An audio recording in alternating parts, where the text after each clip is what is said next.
नमस्कार दोस्तों, जय माता दी। आज मैं आपको श्रावण मास के प्रथम शुक्रवार व्रत की कथा सुनाने जा रही हूँ।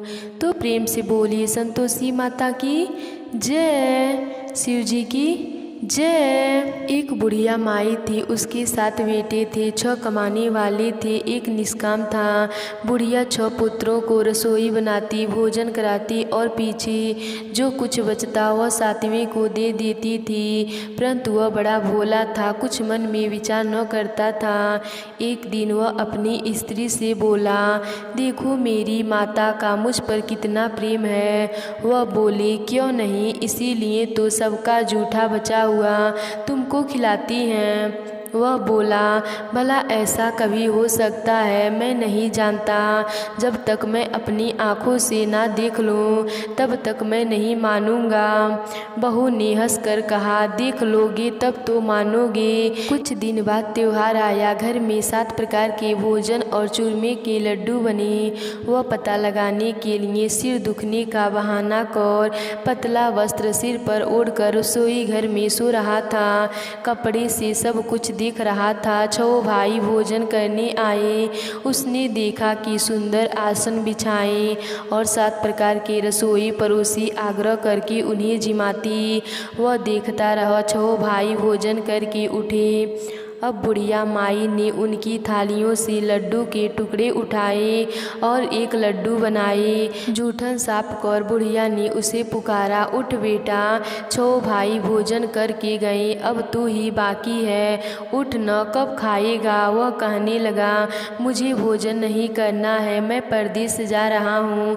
माता ने कहा, कल जाता तो आज ही चला जा। वह बोला, हाँ हाँ आज ही जा रहा हूँ।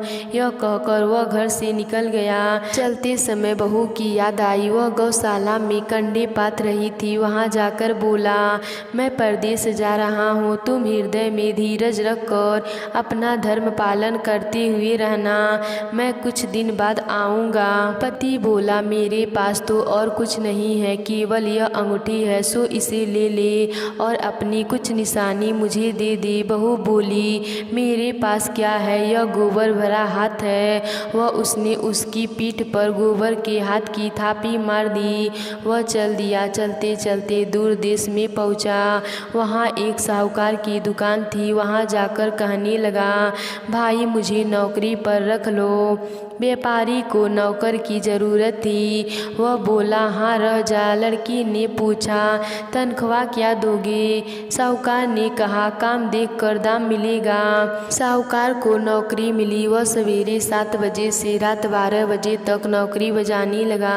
थोड़े ही दिन में वह दुकान का लेन देन, हिसाब किताब, ग्राहकों को माल बेचना आदि सारा काम करने लगा। साहूकार के 7-8 नौकर थे, वे सब चक्कर खाने लगे। वह तो काफ़ी होशियार हो गया। सेठ ने भी काम देखा और 3 महीने में ही अवधि मुनाफे का हिस्सेदार बना लिया। वह 12 वर्ष में वह नामी सेठ बन गया और मालिक उसके जिम्मेदार। कारोबार छोड़कर वह बाहर चला गया।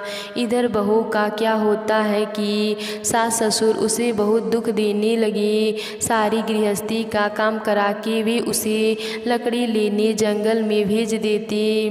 इस बीच घर की रोटियों के आटे से जो सूजी निकलती उसकी रोटी बनाकर रख दी जाती और फूटे नारियल की नरेली में पानी। इस प्रकार दिन गुजरते रहे। एक दिन वह लड़की लेने जाती थी तो रास्ते में बहुत सी स्त्री संतोषी माता का व्रत कर रही थी। वहाँ खड़ी हो गई। कथा सुन पूछने लगी, बहनों तुम किस देवता का व्रत करती हो और इसके करने से क्या फल होता है? इस व्रत के करने की क्या विधि है? यदि तुम अपने उस व्रत का विधान मुझसे समझा कर कहोगी तो मैं तुम्हारा बड़ा उपकार मानूंगी।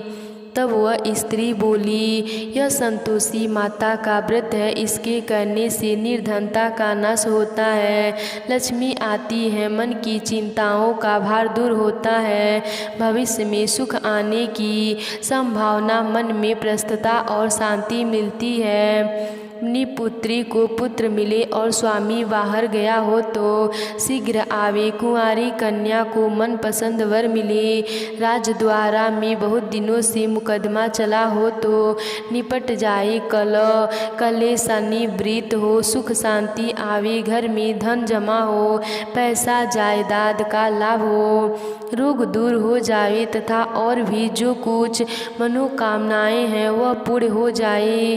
वह सब संतोषी माता की कृपा से पूरी होती है। वह पूछने लगी, यह व्रत किया कैसे जाए, यह भी बताओ तो बड़ी कृपा होगी। वह स्त्री कहने लगी, 1.25 आने का गुड़ चना लेना, इच्छा हो तो 5.25 आने का लेना या 1.25 रुपये का भी हसूलियत अनुसार लेना, बिना परेशानी श्रद्धा और प्रेम से जितना भी बन सके सवैया लेना, 1.25 पैसे से 5.25 आना तथा इससे भी ज़्यादा शक्ति भक्ति के अनुसार लेना। प्रत्येक शुक्रवार को निराहार रहकर कथा कहानी सुनना चाहिए। इसके बीच में क्रम टूटने नहीं, लगातार नियम का पालन करना चाहिए। सुनने वाला कोई न मिले तो घी का दीपक जलाकर आगे रख या जल के पात्र को सामने रख कथा कहना, परंतु नियम न टूटे जब तक कार्य सिद्ध न हो। नियम पालन करना और कार्य सिद्ध हो जाने पर व्रत का उद्यापन करना चाहिए। 3 मास में माता फल पूरा करती हैं। इसमें यदि किसी के ग्रह खोटे हो तो 3 वर्ष में अवश्य ही कार्य की सिद्धि करती हैं। फल सिद्धि होने पर ही उद्यापन करना चाहिए, बीच में नहीं। उद्यापन में 28 सेर आटे का खाजा तथा इसी परिणाम में खीर बनाएं, चना का साग बनाएं। 8 लड़कों को इसमें भोजन कराना। जहाँ तक मिले तो देवर जेठ भाई बंधु व कुटुंब के लड़के लेना, न मिले तो रिश्तेदारों और पड़ोसियों के लड़के बुलाना, उन्हें भोजन करा यथाशक्ति दक्षिणा दे। माता का नियम पूर्वक करना। उस दिन घर में खटाई कोई न खाए। यह सुन बुढ़िया के लड़के की बहू चल दी। रास्ते में लकड़ी के बोझ को बेच दिया और उन पैसे से गुड़ चना ले माता के व्रत की तैयारी की। आगे चली, सामने मंदिर देखा। आदमियों से पूछने लगी, सामने मंदिर किसका है? लोग कहने लगे, संतोषी माता का मंदिर है। यह सुनकर माता के मंदिर में जा माता के चरणों में लौटने लगी। दिन हो विनती करने लगी, माँ मैं निपट अज्ञानी हूँ, व्रत के नियम मैं कुछ नहीं जान रही हूँ, मैं बहुत दुखी हूँ। हे माता, हे जगजननी, मेरा दुख दूर करो, मैं तेरी शरण में आई हूँ। माता को दया आई। एक शुक्रवार बीता कि दूसरे शुक्रवार को ही इसके पति का पत्र आया और तीसरे को उसका भेजा हुआ पैसा आ पहुँचा। यह देखकर जेठ जेठानी मुँह सिकुड़ाने लगी। इतने दिनों में इतना पैसा आया, इसमें क्या बड़ाई है? लड़के ताने देने लगे। काकी के तो अब पत्र आने लगे, रुपया आने लगा, अब तो काकी की खातिर बढ़ेगी, अब तो काकी बुलाने से भी नहीं बोलेगी। बेचारी सरलता से कहती, भैया कागज आए, रुपया आए तो हम सबको ही अच्छा है। ऐसा कहकर आंखों में आंसू भर संतोषी माता के मंदिर में आ गई। मातेश्वरी के चरणों में गिरकर रोने लगी। माँ, मैंने तुमसे पैसा कम मांगा है, मुझे पैसे से क्या काम है? मुझे तो अपने सुहाग से काम है। मैं तो अपने स्वामी का दर्शन और सेवा मांगती हूँ। तब माता जी ने प्रसन्न होकर कहा, जा बेटी, तेरा स्वामी आएगा। यह सुन खुशी से बावली हो घर में जाकर काम करने लगी। अब तो संतोषी माता विचार करने लगी, इस भोली पुत्री को कह तो दिया तेरा पति आएगा, पर आएगा कहाँ से? वह तो इसे स्वप्न में भी नहीं याद करता। उसे याद दिलाने को मुझे जाना पड़ेगा। इस तरह माता जी बुढ़िया के बेटे के पास स्वप्न में प्रकट होकर कहने लगी, साहूकार के बेटे सो रहा है या जागता है? वह कहता है, माता सोता भी नहीं हूँ, जागता भी नहीं हूँ, बीच में हूँ, कहो क्या आज्ञा है? माँ कहने लगी, तेरे घर बार कुछ है या नहीं? वह बोला, मेरे सब कुछ है माता, माँ बाप हैं, बहू है, क्या कमी है? माँ बोले पुत्र, तेरी घरवाली घोर कष्ट में उठा रही है, तेरे माँ बाप उसे बहुत दंड दे रहे हैं, वह तेरे लिए तरस रही है, तू उसकी सुध ले। वह बोला, हाँ माता जी, यह तो मुझे मालूम है, परंतु जाऊँ कैसे?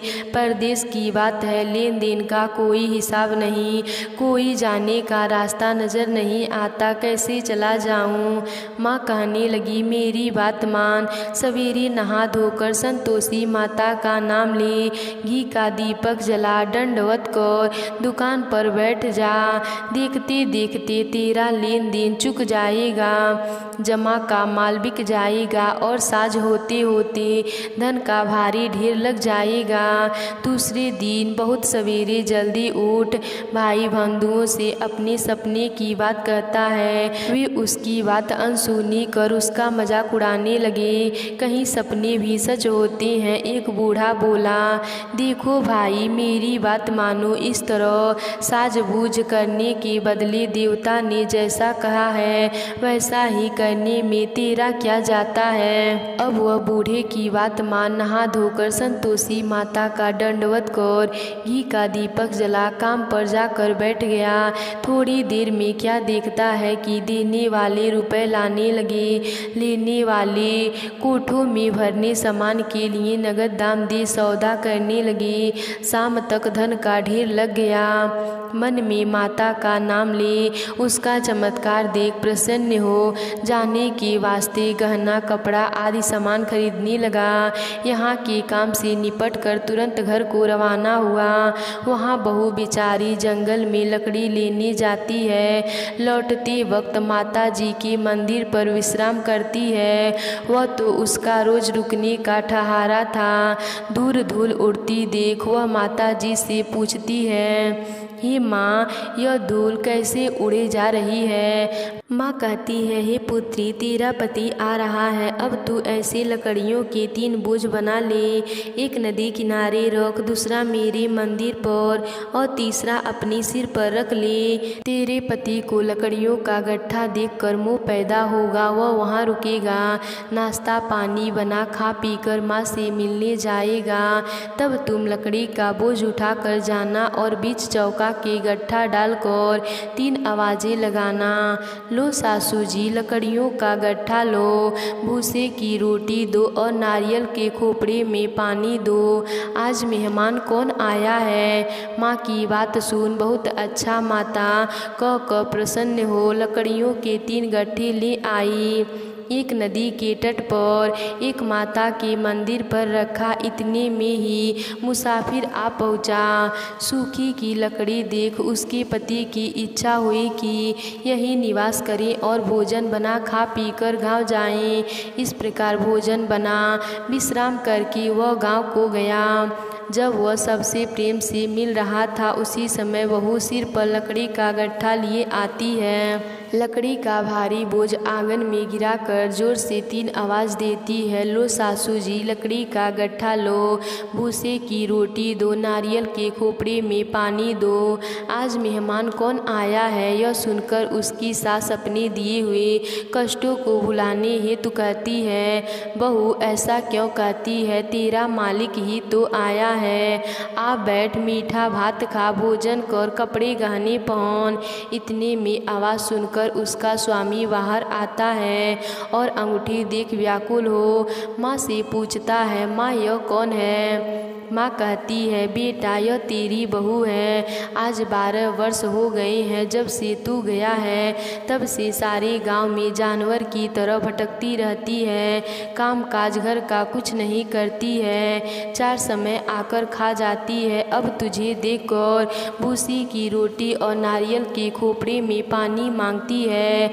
वह लज्जित होकर बोला, ठीक है हे माँ, मैंने इसे भी देखा और तुम्हें भी देखा।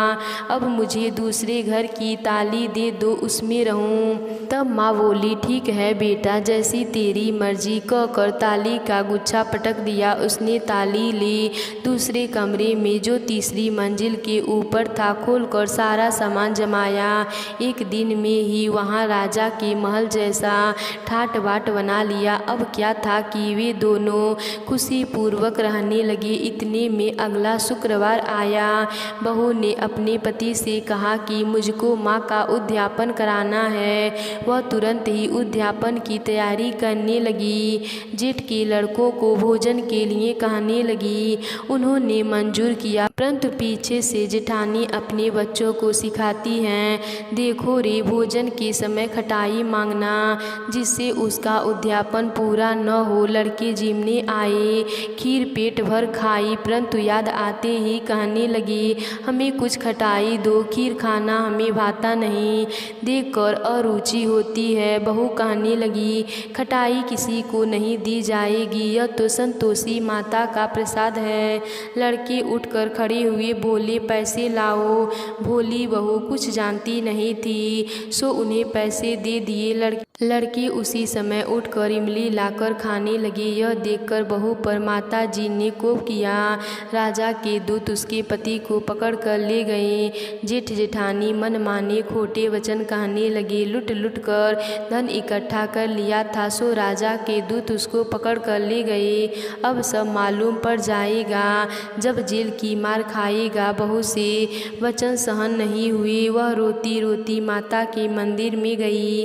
हे माता, तुमने यह क्या किया? हंसाकर अब क्यों रुलाने लगी? माता बोली, पुत्री, तूने उद्यापन करके मेरा व्रत भंग किया है। इतनी जल्दी सब बातें भुला दी। वह कहने लगी, माता, भूली तो नहीं हूँ, न कुछ अपराध किया है। मुझे तो लड़कों ने भूल में डाल दिया है। मैंने भूल से उन्हें पैसे दे दिए, मुझे क्षमा करो माँ। माँ बोली, ऐसी कई भूल होती है। वह बोली, माँ, मुझे माफ़ कर दो, मैं फिर तुम्हारा उद्यापन करूँगी। माता की कृपा होते ही 9वें मास में उसको चंद्रमा के समान सुंदर पुत्र प्राप्त हुआ। पुत्र को लेकर प्रतिदिन माता जी के मंदिर जाने लगी। माँ ने सोचा कि वह रोज आती है, क्यों न मैं इसके घर चलूं, इसका आसरा देखूं तो सही। यह विचार कर माता ने भयानक रूप बनाया। गुड़ और चने से सना मुख, ऊपर मोड़ के सामने होठ, उस पर मक्खियों भिनभिनाती रही थी। दहलीज में पांव रखते ही उसकी सास चिल्लाई, देखो रे, कोई चुड़ैल आ चली है, लड़के इसे भगाओ, नहीं तो किसी को खा जाएगी। लड़के डरने लगे और चिल्लाकर खिड़की बंद करने लगे। बहू रोशनदाना से देख रही थी। प्रसन्नता से पागल होकर चिल्लाने लगी, आज मेरी माता मेरे घर आई हैं। यह कहकर बच्चे को दूध पिलाने से हटाती है। इतने में सास का क्रोध फूट पड़ा। बोली, रांड, इसे देखकर कैसी उतावली हुई है जो बच्चे को पटक दिया। इतने में माँ के प्रताप से जहाँ देखो वहीं लड़के ही लड़के नजर आने लगे। वह बोली, माँ जी, जिनका मैं व्रत करती हूँ, यह वही संतोषी माता हैं। इतना कहकर झट से सारे घर के किवाड़े खोल देती है। सबने माता के चरण पकड़ लिए और विनती कर कहने लगी, हे माता, हम मूर्ख हैं, हम अज्ञानी हैं, पापी हैं। तुम्हारी व्रत की विधि हम नहीं जानते थे। तुम्हारे व्रत भंग कर हमने अपराध किया है। हे माता, आप हमारा अपराध क्षमा करो। उस प्रकार माता प्रसन्न हुई। माता ने बहू को जैसा फल दिया वैसे माता सबको दिया। जो पढ़े सुने मनोरथ पूर्ण करें। तो प्रेम से बोलिए संतोषी माता की जय।